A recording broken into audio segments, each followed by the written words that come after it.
Welcome back to channel. So ഇന്ന് നമ്മൾ react ചെയ്യാൻ പോകുന്നത് തെലുങ്ക് മൂവിയാണ് യാത്ര 2. നമുക്ക് അഭിനയിച്ച സിനിമയാണ് യാത്ര. അതിന്റെ സെക്കൻഡ് പാർട്ടാണ്. യാത്ര 1 നമ്മളൊരു തെലുങ്ക് മൂവി ആയതുകൊണ്ട് തന്നെ അവിടുത്തെ പൊളിറ്റിക്സ് ഒക്കെയാണ് ഡിസ്കസ് ചെയ്തിരുന്നത്. നമ്മുടെ രാജശേഖർ റെഡ്ഡിയുടെ പദയാത്രയുമായി ബന്ധപ്പെട്ടുള്ള സിനിമയായിരുന്നു.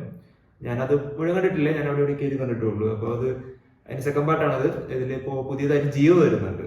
എനിക്ക് തോന്നുന്നത് പറഞ്ഞിട്ടുള്ള CM ആയിട്ട്, അതായത് ഇപ്പോഴത്തെ ജഗൻമോഹൻ റെഡ്ഡി ആയിട്ടാണ് ജിയോ വരുന്നതെന്നാണ് പറഞ്ഞു കേട്ടിട്ടുള്ളത്. അപ്പൊ എന്തായാലും ടീച്ചർ കണ്ടു നോക്കാം. ടീച്ചർ കണ്ടു തിരിച്ചു വരാം.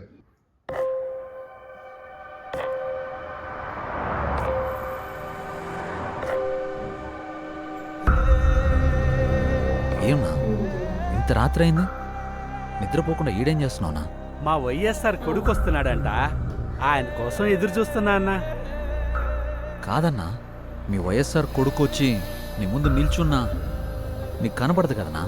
అన్నా, నాకు ఆయన కనపడకపోయినా నేను ఆయనకి కనపడతా కదన్నా. నాలాంటోళ్ళు ఆయన వెనకాల ఉన్నామని తెలియడానికే నేను ఇక్కడ ఉన్నానన్నా.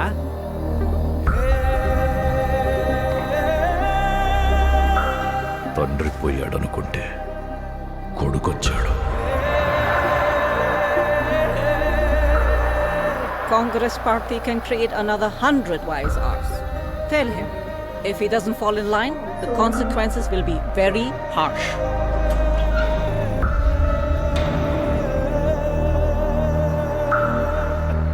ఉన్నదంతా పోయినా పర్వాలేదు అని తెగించిన జగన్ లాంటోడితో యుద్ధం చేయడం మనకే నష్టం మేడం.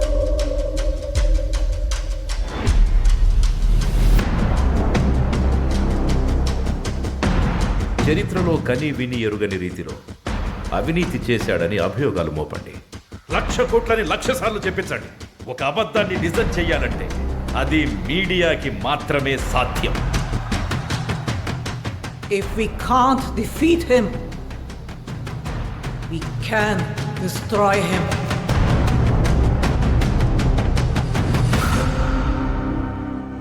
చరిత్ర నన్ను గుర్తుపెట్టుకుంటుందో లేదో నాకు అనవసరం అన్నా, కానీ ఒకవేళ గుర్తుపెట్టుకుంటే తండ్రి కోసం ఇచ్చిన మాట తప్పని కొడుకుగా మీరన్నా ఆ చరిత్ర గుర్తుపెట్టుకుంటే చాలన్నా.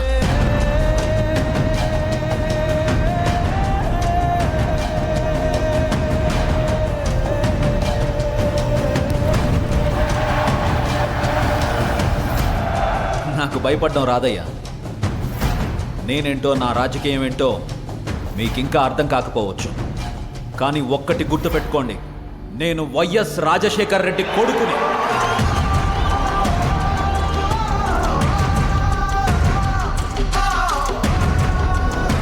నా రాజకీయ ప్రత్యర్థినైనా శత్రువునైనా ఓడించాలనుకుంటానే, కానీ మీ నాయకుడిలాగా వాళ్ళ నాశనం కోరుకోనయ్యా. ടീച്ചർ കൊള്ളാം, പക്ഷെ ഞാൻ പൊളിറ്റിക്സ് കാര്യമായിട്ട് അറിയാത്തത് കൊണ്ട്, ഇപ്പൊ അവിടുത്തെ പൊളിറ്റിക്സ് എങ്ങനെയാണ് കാര്യമായിട്ട് അറിയാത്തത് കൊണ്ട് പ്രത്യേകം കമന്റ് ചെയ്യാൻ പറ്റില്ല പല കാര്യങ്ങളിലും.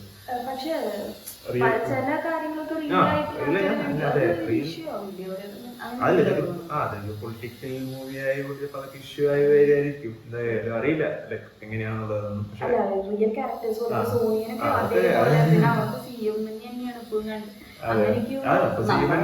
നമ്മളോടൊക്കെ അതൊരു പൊളിറ്റിക്കൽ മീഡിയമായിട്ട് ഉപയോഗിക്കുന്നതായിരിക്കും അവിടുത്തെ അങ്ങനെയായിരിക്കും, അറിയില്ല. പക്ഷെ എന്തായാലും സിനിമയെ നോക്കുകയാണെങ്കിൽ എന്തായാലും കൊള്ളാം. നല്ല യാത്രയുടെ സെക്കൻഡ് പാർട്ട് തന്നെയാണ് കണ്ടിന്യൂഷൻ വെച്ചിട്ടുള്ളത്. മമ്മൂക്കയുണ്ട്, എന്തായാലും മമ്മൂക്കയുണ്ട്. ജീവ അടിപൊളിയായിട്ടുണ്ട്. ജീവൻ എനിക്ക് ഭയങ്കര ഇഷ്ടമാണ്. പുള്ളിയുടെ ജീവന് ആക്ടിങ് അടിപൊളിയാണ്. പക്ഷെ പുള്ളിക്കാരുടെ സെലക്ഷൻ മൂവീസ് അങ്ങോട്ടും ഇങ്ങോട്ടും മാറി പോകാറുണ്ട്. അല്ലെങ്കിൽ ഒരു സൂപ്പർ സ്റ്റാർ ആവേണ്ട സമയം കഴിഞ്ഞു പുള്ളി. അത് തമിഴ് നോക്കുകയാണെങ്കിൽ പുള്ളി നല്ല സിനിമ ചെയ്യും, പിന്നെ ഒരു വർഷം സിനിമ ചെയ്യും. അപ്പൊ അങ്ങനെ പോയതാണ്. അല്ലെങ്കിൽ പുള്ളി ഇപ്പൊ വേറെ എത്തുന്ന ആളാണ്. അടിപൊളി ആക്ടറാണ് പുള്ളി.